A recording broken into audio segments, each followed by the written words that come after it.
The Lord be with you. And with your A spirit. reading from the Holy Gospel according to St. John. Glory to you, O Lord.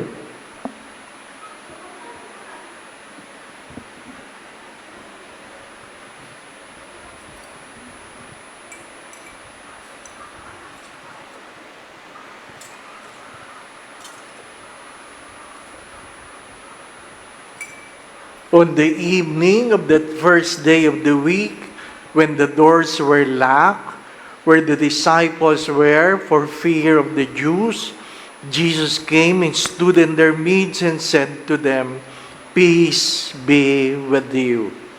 When he had said this, he showed them his hands and his side. The disciples rejoiced when they saw the Lord. Jesus said to them again, "Peace be with you. As the Father has sent me, so I send you." And when he had said this, he breathed on them and said to them, "Receive the Holy Spirit. Whose sins you forgive are forgiven them, and whose sins you retain are retained." Brothers and sisters, the Gospel of the Lord. Praise to you, Lord Jesus Christ.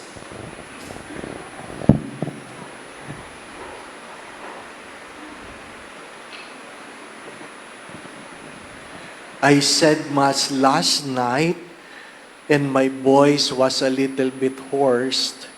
And some people are saying, "Father, paus na kayo." Ano po? I just came from a pilgrimage, 17 days, where the temperature is from -2 to 15 and feels like 12. At pag landing mo sa Pilipinas, 42. Ano po? Talagang magbabago ang boses mo. Ano po? Thank you for the concern. Second, because I posted some thing in the Facebook, there were so many questions. I think I have triggered some emotions that anger some people. And yesterday I said in the homily that you cannot prevent people from leaving the church. Hopefully you are not the reason. And one of the comments said, sana hindi pare ang dahilan kung bakit umaalis ang tao sa simbahan. Ano po? Baka ako ang pinaparinggan niya. Ano po? Well, sasagutin ko kayo. And I want you to remember this. I want you to understand this. If the priest is the reason for the faithful to leave the church because of his sin and wrongdoing, he will go to hell. He will suffer for it. Saint Thomas of Aquinas have said this in one of his visions. I saw priests and bishops in hell. I saw priests and bishops in hell.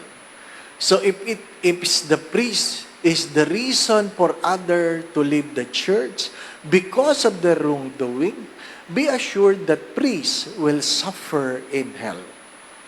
But if you leave the church because the priest was correcting you and you don't want to be corrected, I assure you, you will go to hell. Seriously, you will go to hell. One sin that cannot be forgiven is the sin against the Holy Spirit. And what is that? The refusal to be corrected. If you receive the Spirit, you live in the truth. You live in the truth. You live according to the ways of God. Not according to anyone else. Live in the truth. If you receive the Spirit, your sin convicts you and you are enticed. You are drawn to repentance. That's a clear sign of the presence of the Holy Spirit. You live in the truth, and sometimes the truth hurts. Some people avoid the truth because they are not comfortable with the truth. If you sin, then the Spirit will convict you and draws you to repentance. Remember this. Keep this in mind again. If God will not spare the priests and bishops He ordained, do you think He will spare any lay who commits sin? Hello? If God did not spare bishops and priests, sending them to hell because of their sin, do you think a senator, a congressman, a corrupt official will be spared? Gising. Hello. My dear friends, my brothers and sisters, yes, this is very true that we have a God of mercy. But do not forget, He is also a God of justice. He is also a God of justice. Father, maliit lang naman ang ninakaw ko. Ang maliliit na marami, malaki din yon. Di po ba, ano? Kaya nga, binibiro ko kayo. Ha? Mahirap yung nakapila ka sa impyerno. Ano po? At magkukwentuhan kayo. Sasabihin na, ikaw anong nang dahilan? Ba't ka punta sa impyerno? Nang babae ako. Ikaw, nang lalaki ako. Ikaw, nang galaw ako ng bata. Ikaw, tumanggap ako ng lagay. Di ba? Tapos, titingin sa'yo, ikaw, ba't ka pupunta sa impyerno? Nag-uwi ako ng coupon ban.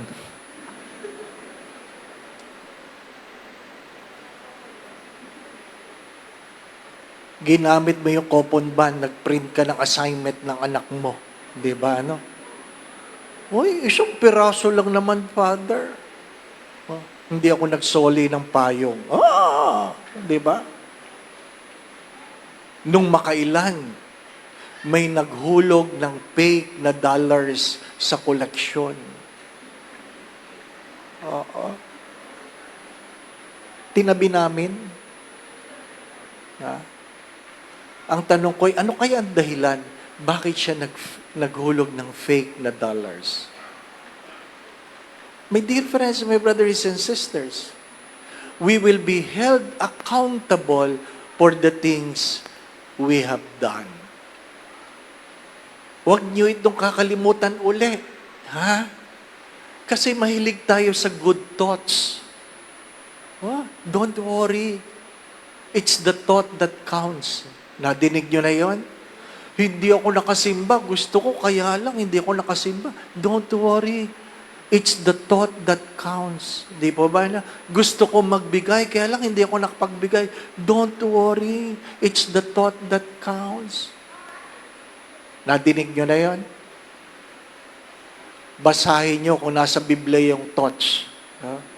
Ha? You will not go to heaven by having a good thought. Utot mo. Di ba?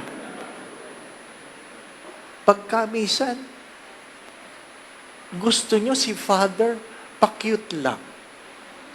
Ayaw niyong sabihin sa inyo ang dapat niyong marinig. Truth. You will be convicted with sin so that you will repent. My dear friends, my brothers and sisters, third, you should change your life for the better. You should change your life for the better. Sino ba sa atin ang hindi nagkakamali? Lahat nagkakamali. Lahat nagkakasala. Di ba? Pero hindi lahat na nagkamali, nagkasala. Pero lahat na nagkasala, nagkamali. Tandaan niyo yun. Hindi lahat na nagkamali, nagkasala. Pero lahat na nagkasala, nagkamali. Kaya pag ikaw ay nagkamali, ayusin mo. Pag nagkasala ka, baguhin mo. Ano bang pinagkaiba noon, Father? Anong magandang example dyan? Daldal ka ng daldal, nagtimpla ka ng kape, pumunta ka sa dispenser, nilagyan mo ng tubig, nung hinahalo mo, hindi matunaw, mali ang nailagay mo. Kasalanan ba yon? Hindi. May tawag doon. Ang tawag doon, nagkamali. Yung nag-isip, tatanga-tanga, kayo ang nagkasala. Mabilis kayo maghusga, di ba ano? O, naintindihan nyo na. Di ba ano? Mangumpisal kayo bukas. Ha? Nagkakamali tayo. Tanggapin ninyo, hindi tayo perfecto. Yes, the Heavenly Father urges us to be perfect. But we will never be perfect. Saint John Maria Vianney have said this, the moment you become perfect, you will die. Why? Because the world cannot contain a perfect person. But if you pursue perfection, later on, you will be able to embrace excellence. As you try to be perfect, you will never become perfect. But at least, you become excellent. Become a better person today than yesterday. My dear friends, my brothers and sisters, you live in peace. Kaya nga, mahalaga yung peace be with you. Peace be with you. Hindi natin pinapansin. Pag sinabing, let us now bless each other by giving each other the sign of peace. Sinong tinutunga? Peace ka ng peace. Natalsikal lang ng laway ang katabi mo. Umuwi tuloy na may sakit. Nahawa. Di po ba, ano? Tingnan mo sa mata. Pag walang nakatingin, huwag kang tutungo. Tingnan mo, antayin mo, di ba? Pero pagkaaway mo ang katabi mo, nakita mo na lahat maliban siya. Di ba? Bakit mahalaga yun? Ano sabi ng Diyos sa kanyang mga apostoles? And any house you enter, you greet them with peace. Hindi sinabi ng Diyos, pagalingin mo, gumaling ka nawa, yumaman ka nawa, gumanda ka nawa, magsabi kayo. Ang sabi lang ay, nawa ang kapayapaan ay manahan sa tahanan mo. At kung hindi karapat-dapat ang nakatira, ang kapayapaang binigay mo, babalik sa iyo. So, huwag kang matakot bumati. Yung piling mo, hindi karapat-dapat yung katabi mo, damihan mo. Peace. Ano? Balik lahat sa iyo yun. Sa iyo lang, akin, peace. Kaya pala tuwan-tuwang bumati. Di po ba, ano? My dear friends, my brothers and sisters, peace is not the absence of war. Peace is the presence of God. Kaya nga, sana pag-uwi nyo mamaya, because it's Pentecost, the first thing you will be doing, the moment you enter your home, you will say the prayer, may the peace of the Lord reign in this house. Hello? May the peace of the Lord reign in this house. Sigurado ako, pag uwi nyo, makakalimutan nyo yan. The reign of the Lord will be peace. Ano po? Magkakabaliktad-baliktad yan. Tandaan ninyo, may the peace of the Lord reign in this house. Dahil kahit ano ang problema, kahit ano ang karamdaman, kahit gaano kasalat, kung kayo ay payapa, maayos ang buhay. Kung gusto mo Tagalog, nawa ang kapayapaan ng Diyos ay manahan sa tahanang ito. Pero, ang malaking pero, pagkatapos ng misa, kakain ka muna kung saan, doon mananahan ang kapayapaan. Di po ba, no? Ha? Kasi, talagang ang pagsimba natin, segunda na lang eh. Ang dahilan talaga, gimmick eh. Di po ba, no? Kakain tayo. Total, mamaya pa naman, magsimba muna. Di po ba, na? Next year na lang. Next year nyo na lang gawin yung prayer. Hari nawa buhay pa kayo. Di po ba, no? I'm not kidding. Seriously. The problem is, we don't want to live in the truth. We don't want to correct what is wrong. We don't want to improve our lives. Gusto natin sila magbago, wag tayong magbabago. Kaya, wala tayong kapayapaan sa buhay natin. My dear friends, my brothers and sisters, do not forget the second reading that the Spirit was given in service of the church. The Spirit is given in service of the church. Don't be afraid to ask. Don't be afraid to bless anyone. It is not by accident. You don't believe this. That it is not by accident you are seated with somebody you do not know. It is not. Nothing happened by accident. If you bless the person rightly, you might be healing the person. You might be giving the person the courage to move on in life. You might be blessing the person.